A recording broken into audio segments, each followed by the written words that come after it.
Kael Virek woke to the low, steady hum of Armstrong Strategic Operations Base, a sound he'd come to think of as the moon's own heartbeat. Artificial gravity pulled faintly at his limbs as he swung his legs out of the bunk, boots clunking on the composite flooring.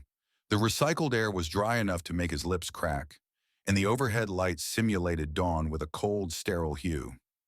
The base AI, call sign EOS, chimed softly in his ear through the embedded comm implant. "Good morning, Lieutenant Virek." Vital signs nominal. "Today's patrol window begins in 3 hours. Breakfast ration contains the recommended nutrient profile for sustained EVA." Kael didn't bother answering.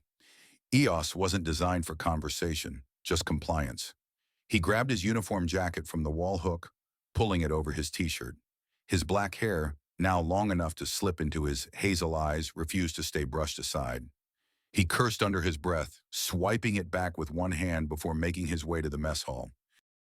The mess hall was half full, half of those faces buried in data pads, the other half staring into their reconstituted eggs like they contained classified intel. Conversations here were careful, not quiet exactly, but curated, as if everyone spoke with an invisible censor hovering over their shoulder. On the wall, a bank of screens cycled through the government-approved newsfeed. Most stories were predictable: an update on fusion output efficiency, a diplomatic success between Earth's Global Governance Council and the Martian Administrative Bloc, a puff piece about a new lunar tourism corridor. Then, between two headlines about asteroid mining yields, a familiar image flickered past. The skeletal frame of L5 Olympus Station, drifting in darkness. The Chiron read, "Olympus Tragedy Memorial Ceremony concludes on Earth. Environmental systems failure in 2092 claimed 312 lives. Lessons learned paved the way for safer colonies." Kael's jaw tightened. They'd shown that same sanitized line for years. Always environmental failure, never specifics. He'd heard enough whispers among older service members to know there was more to it. A lot more. Across the table, Ensign Darius Kwan looked up from his tray. "You see they're finally retiring Olympus's orbital marker next quarter?" Kael shrugged, surprised it took them this long. "The thing's been a corpse for years." "Symbolic closure," Kwan muttered, stabbing his fork into the powdered eggs. "Or just sweeping the dirt deeper under the rug." Their eyes met briefly. That was as far as anyone went in this mess hall. Hint at something unsanctioned, then look away before the AI filters picked it up. Back in the patrol prep bay, Kael began the ritual of suiting up. The OIC's EVA armor wasn't sleek like the tourist exosuits advertised back on Earth.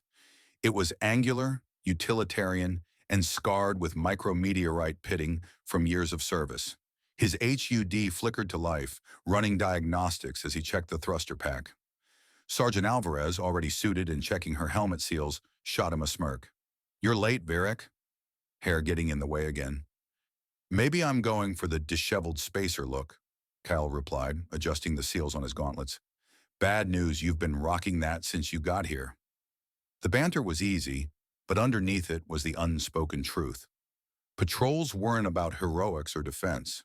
Most of the time, OIC crews enforced compliance inspections on cargo transfers, ensuring nothing unauthorized left or entered lunar jurisdiction.